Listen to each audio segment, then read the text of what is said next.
Hey guys, welcome back to Carib 21, wherever you're watching from, in the Caribbean or in the diaspora.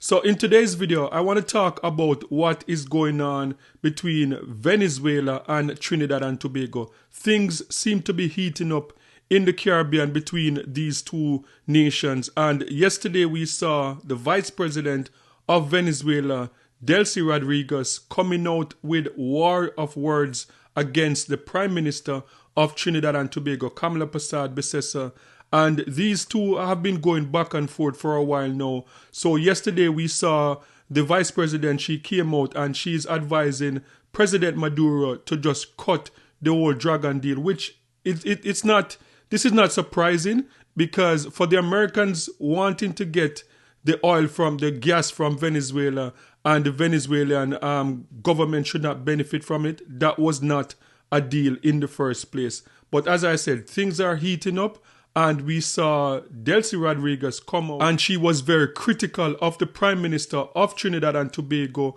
and her alliance with the Americans. And she also spoke about the relationship that Venezuela and Trinidad and Tobago have, the long history, the good relationship that they had. And she came out and said, you know what, this Prime Minister is pretty much burning the bridge between Venezuela and Trinidad and Tobago. So this is what Delcy Rodriguez, the Vice President of Venezuela, had to say. It's a very broad agreement, and we are responsibly proposing to the head of state, Venezuelan President Nicolas Maduro, to denounce it immediately and consequently suspend all gas agreements that Venezuela maintains with Trinidad and Tobago. It's a sister country, a neighbor, with solid historical ties between our republics, with solid bonds of friendship between our peoples, but the new Prime Minister of this country, Trinidad and Tobago's PM, Kamala Persad-Bissessar, has decided to join the warmongering agenda of the United States to attack a sister Caribbean nation, to attack Venezuela, to attack Colombia, to attack South America. It's surprising the position of Trinidad and Tobago's Prime Minister, who has decided to believe the tall tales that were sold to her from the United States that they can invade Venezuela, take the gas and hand it over. No, no, no, no. The only path is energy cooperation. It was reported that this false flag operation was underway following the detention of a group of people linked to the CIA who have already provided sufficient information for us to tell the country and the international community about this new provocation that seeks to escalate the United States' aggression against Venezuela. It's not a conflict, it's aggression from the United States. So that was the Vice President of Venezuela yesterday in a press conference calling out the Prime Minister of Trinidad and Tobago for her support in this fake war on drugs between Venezuela and the Americans. And it is so interesting because since we have been talking about this for the past couple of weeks now, I find a lot of the supporters of the Prime Minister of Trinidad and Tobago, I know like everyone have a party that they align themselves with, but I personally believe that at some point you should be able to say to your leader, you know, this one, you got this one wrong.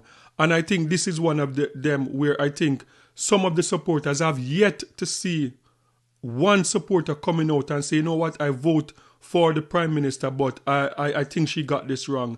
You know, I have to give the PNM supporters a lot of credit, because during the election, covering the election, a lot of PNM supporters came out and say, you know what, Dr. Keith Raleigh did not do a good job governing this country, and people stated why they're not voting for him, even though they align themselves with the PNM government.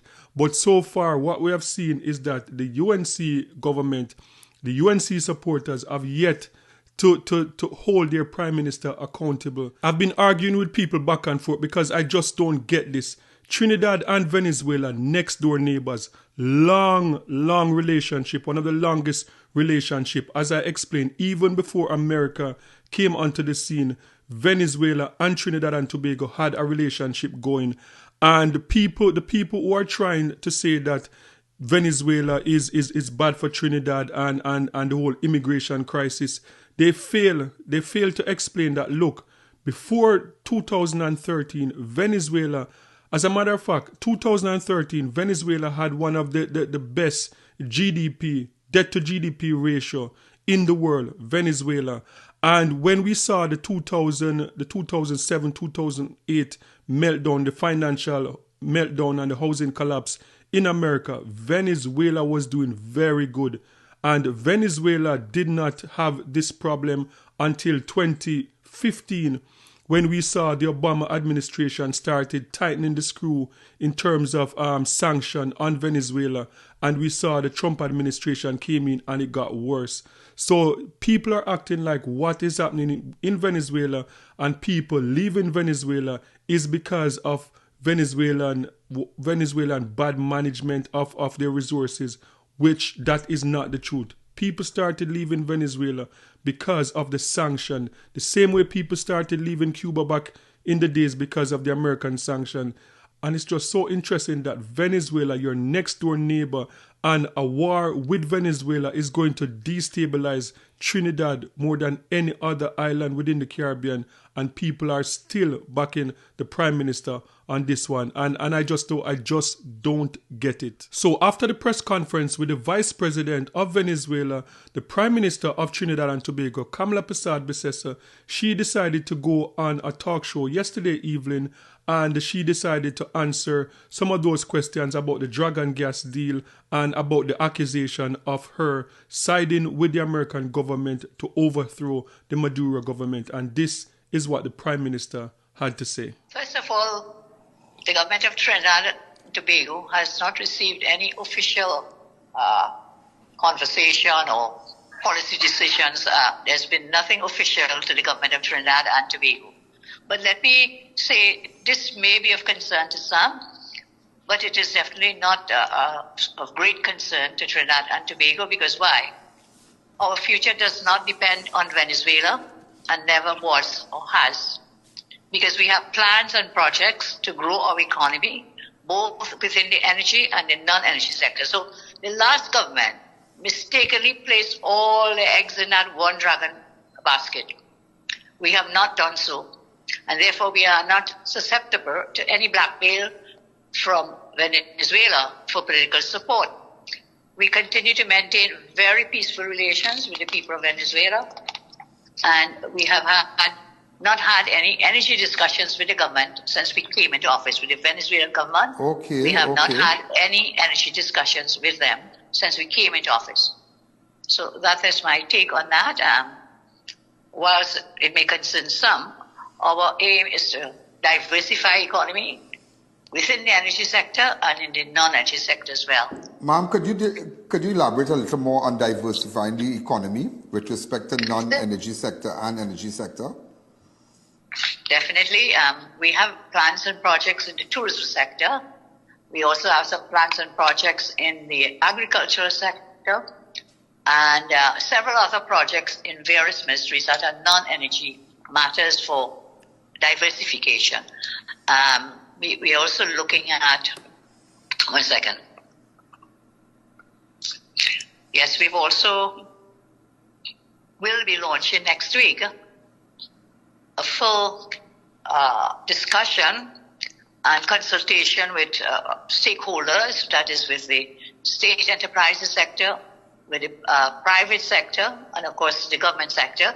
We intend to launch next week. We roll out some of those plans and projects in more detail next week, when you can get some more details about it. But we are not putting all our eggs in the energy basket, and most certainly we are not putting all the eggs in the dragon basket. Ma'am, how do you describe the Vice President Delcy Rodriguez's statement accusing Trinidad and Tobago of collaborating with CIA to wage a war on Venezuela? What's your reaction to her claim? Well, again, I have no official communication from that, but I can answer. That is not true. What is taking place now are joint training exercises between the U.S. and our military here for improving our internal security. And I will share with you here, and I stand by my words, no one, whether it's the Venezuelan government, CARICOM, or any other entity, no one will pressure us or blackmail my government into retreating from the fight against drug cartels. So you know what? You must be as I am, because you're on that beat.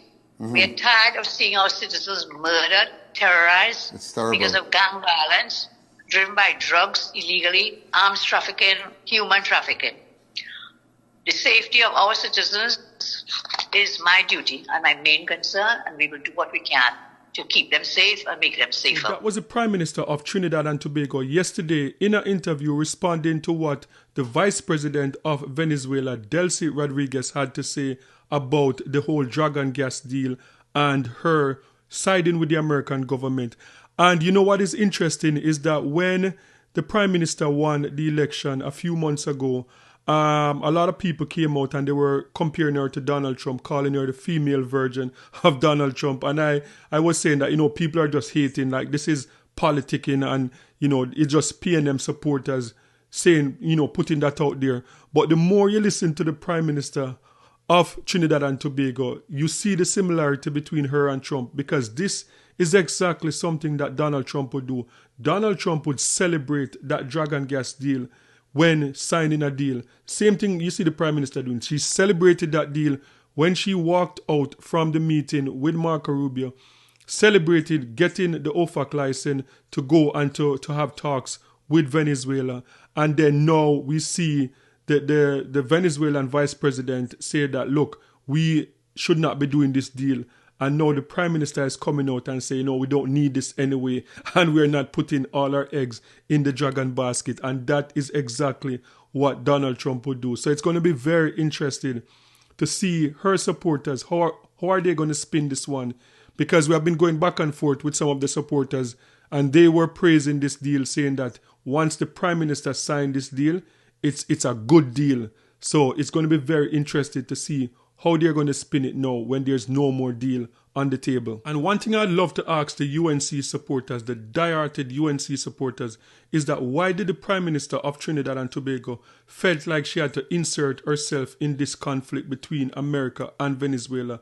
The Prime Minister keep coming out and saying that, look, her job is to protect the people of Trinidad and Tobago, and she's tired of people dying in Trinidad and Tobago, and she support this war on drugs.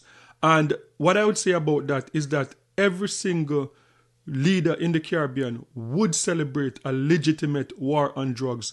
If the American government came and had a meeting with CARICOM and say, you know what, too much drugs is coming into America and we want to cover the Caribbean Sea with coastal service, support from the different CARICOM islands, and we form an alliance and we bring these drug dealers in, prosecute them to the fullest extent of the law, I believe that 100% of the leaders within CARICOM would support a move like that. But everybody know that this is not what is happening in the Caribbean Sea.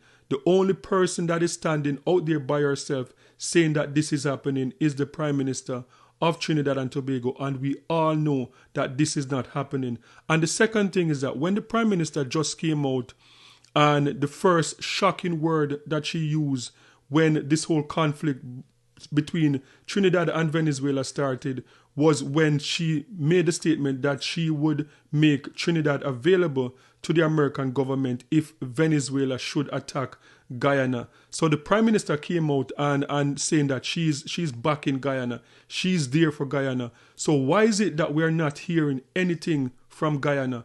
President Ali has been very quiet. President Ali even was one of the leaders that signed that the Caribbean and Latin America should remain a zone of peace.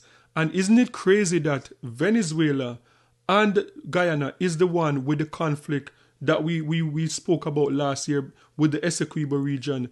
Venezuela and Guyana, if anyone should be back and forth, it would have been Venezuela and Guyana. But we have heard nothing from Guyana recently. And now Trinidad and Tobago put itself in a position where it's the number one target for Venezuela now, according to the Venezuelan leadership, that Trinidad and Tobago is playing with fire. And now they're not thinking about Guyana. They're not even thinking about a conflict with Guyana. They are focused on America and Trinidad and Tobago. And as I stated in numerous times, that the Prime Minister talked herself into this one. And this is I just don't see what is in this for the Prime Minister. Don't see the benefit, because a war between America and Venezuela, which it it 99.9% now seem like there's going to be a war. And just imagine, the last war America got into was 20 years. Can you imagine in Trinidad and Tobago, Venezuela, your next door neighbor, if anything happened in Venezuela, Trinidad and Tobago is going to feel it. And you are going to deal with that for 20 years? And just say it's not 20 years. Just say it's like what is going on with Ukraine and Russia. Are you still willing in Trinidad and Tobago to be in a war zone for 3 years? That is going to affect everything that can happen in Trinidad and Tobago. And that's why all the other leaders in the Caribbean say, look, diplomacy, whatever we're doing now, we can talk it out. Because if a war starts, the only way a war is going to end is if governments come together and they come to some agreement. So as I heard the Prime Minister of Barbados, Mia Mottley, said yesterday, like, look, why not talk it out before the war? Why wait until we're in this long war and then we're going to have to come together and talk to get this war stopped? Why not stop it before it starts? And that is the question that I have for the supporters that are supporting the Prime Minister, every move she make. Even though this is just not making any sense. What is in this for the Prime Minister? That is the question. So guys, sound off in the comment section. Let me know your thoughts on this one. And don't forget to like, share, and subscribe for more amazing content. And remember, peace. I'm out.